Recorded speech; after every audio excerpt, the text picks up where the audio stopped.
Leading historian and mythologist Joseph Campbell once stated, "The shaman is the person, male or female, who in early adolescence underwent a severe psychological crisis, such as today would be called psychosis. This overwhelming psychological experience turns him totally inward. The whole subconscious has opened up, and they have fallen into it.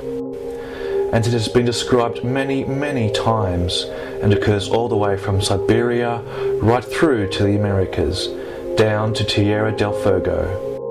It's a kind of schizophrenic crack-up the shaman experiences."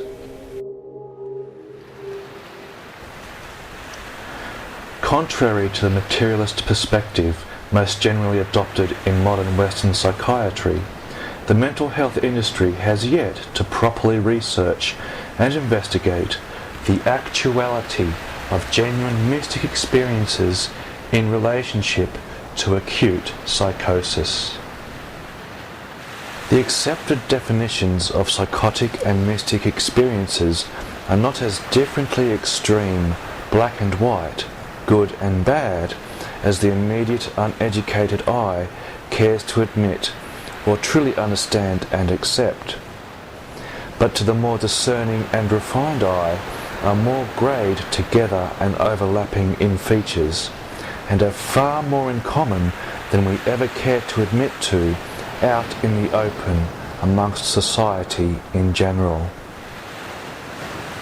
Being of the mystic temperament myself, I do not pertain that consciousness is merely a product of grey matter, electrolysis of the brain. Rather, I believe that all realities of existence are a product of an all-pervasive, absolute impersonal consciousness of all. To state the ever-present actuality about this being so, how else do all the atoms in existence operate so perfectly and precisely to make up all the wondrous beauty of all nature and manifest reality in and around us every day of our lives, both relatively and in total? Why? Because conscious activity pervades it all, non-locally and boundlessly, beyond anything we have yet to come to properly understand and realize collectively in total. And it is this boundless conscious presence of all that makes for the unity of all life, and allows for the direct mystical experience of conscious unity to be realized by the individual. In this greater way, we are all essentially connected and just as much made up of the same stuff of reality. All of us, the mentally challenged just as equally, beyond any differences of prejudice. In this greater, more hopeful and eternal perspective of reality, the brain is merely the personal transmitter to house, or rather, hone non-local consciousness personally, for individual use and operation, just like a radio receiver. And once the body dies, the individual consciousness returns to the greater source consciousness of all, as if like the air in a balloon returning to the greater when the balloon gives out and explodes. In other mystical terms, the inner and the outer become one and the same, boundless beyond all limits and distinctions.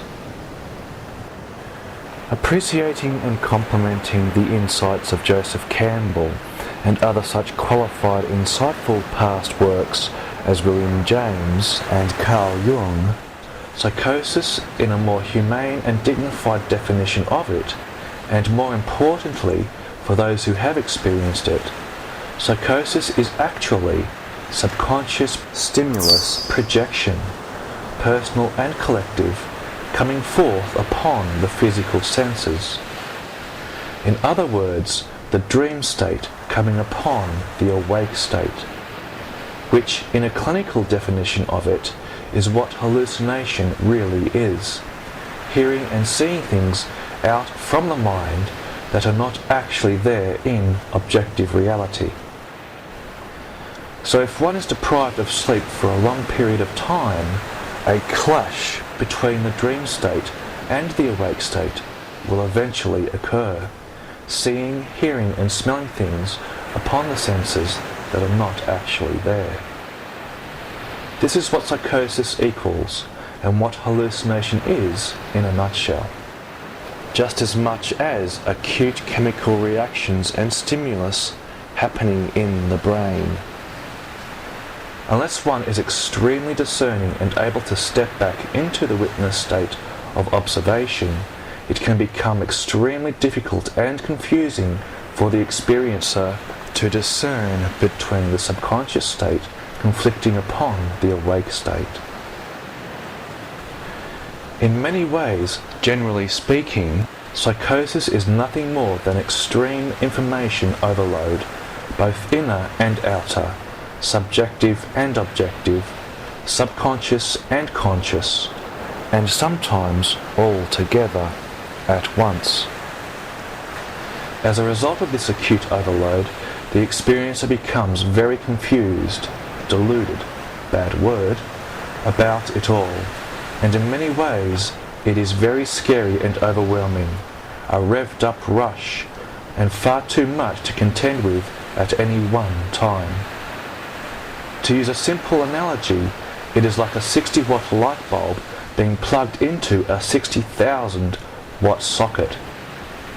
Extreme information overload is what occurs upon the brain, which at this current stage of human evolution is not fully evolved or advanced enough to cope with such collective, unified information all at once.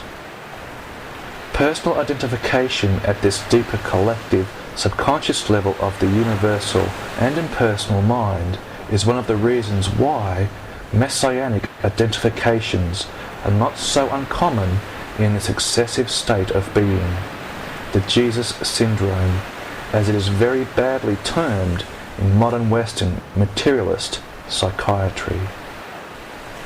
It will probably take another good 2,000 years at least before the human brain develops to a stage, or rather state of mind and being, before it will be in a position to normally and stably cope with the deeper non-dual unified capacity upon it, or rather, more accurately, surrendered to the mystical state of complete unity as a constant in everyday human life.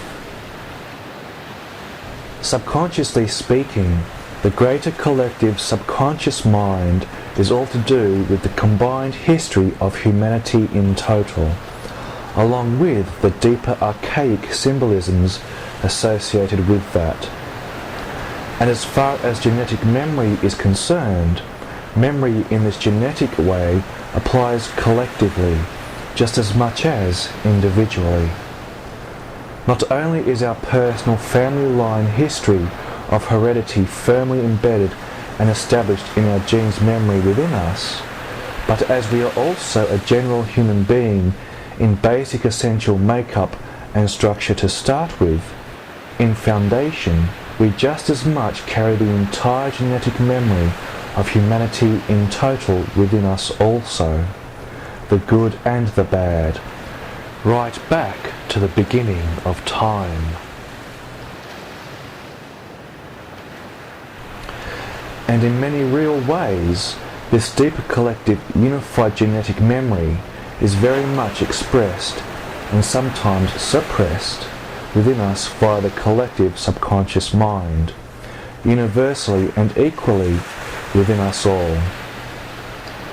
Just as Carl Jung advocated, the true deeper subconscious mind is not just personal and of the individual displaced alone, but rather collectively of humanity in total, and of complete potential in us all. So in truth, psychosis has nothing to do with evil spirits taking over the individual's mind. No. Rather, it is all to do with the personal mind not being able to cope with the excessive and unavoidable plunge into the deeper end of the greater collective subconscious mind. From what has been collectively accounted by many who have experienced both psychosis and the mystical, there is actually no dark side to our truer, deeper essence and spirit, and the spiritual realms of reality, since spirit is always true and pure, and is the only realm of existence that is not prone to corruption of the temporal and finite. The dark side of nature is all to do with the areas of mind, both personal and collective. As it has been declared by the wise and holy of all our spiritual traditions, all ignorance is of the mind alone. In other words, the mind does not have the answers to life, since it is always questioning everything about reality and trying to work it out.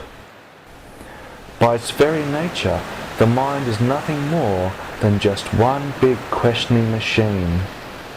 It does not hold the answers to life. Via the subconscious, all the answers to life and existence reside in the true deeper self of us all, the unmanifest infinite potential in which we all equally share, beyond all relative difference and limitations.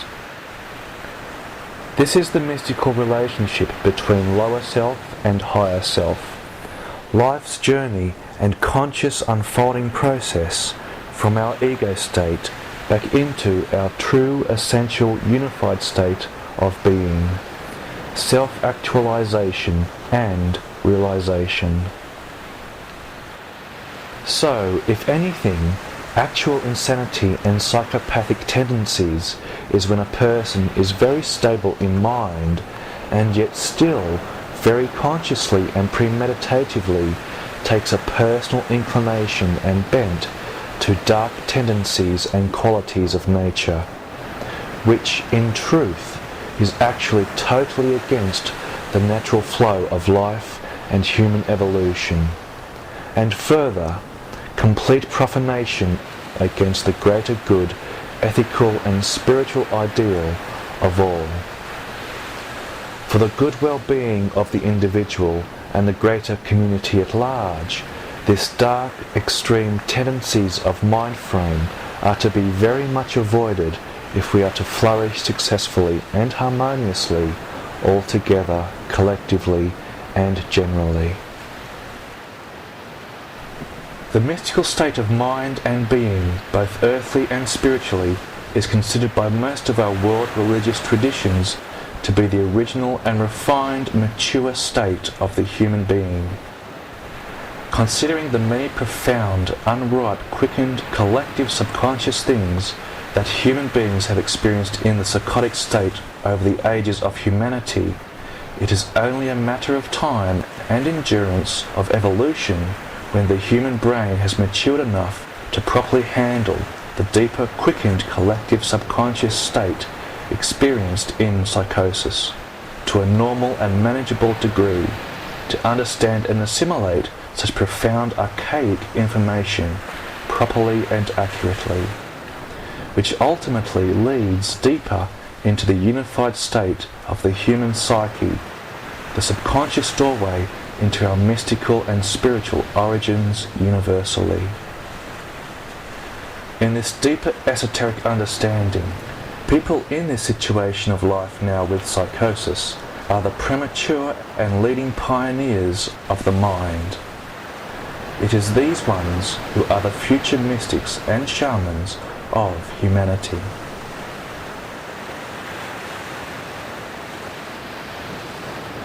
In short and somewhat controversially, psychosis is the future, undeveloped mind of humanity. Quite ironic, really, when considering psychology was originally and essentially the study and understanding of the human psyche and spirit. Having revealed this here, it is reasonable to appreciate that the state of psychosis is a premature, quickened and unripe state of the mystical state, and it is only a matter of time when the mind has evolved and matured enough to normally function universally, just as well as individually. This is the spiritual paradox of life, and the greater mysteries of relationship between the individual and the universal, the relative and the absolute, the temporal and the eternal, as one greater unified self of all. To use a very appropriate analogy, just as the wave is never separate from the greater ocean and all other waves via that, nor is the individual consciousness separate from the universal divine consciousness. As it has been declared in Western scripture since ages past, for in him we live and move and have our being. In other simpler terms, the all is far eternally greater than the sum of all the parts.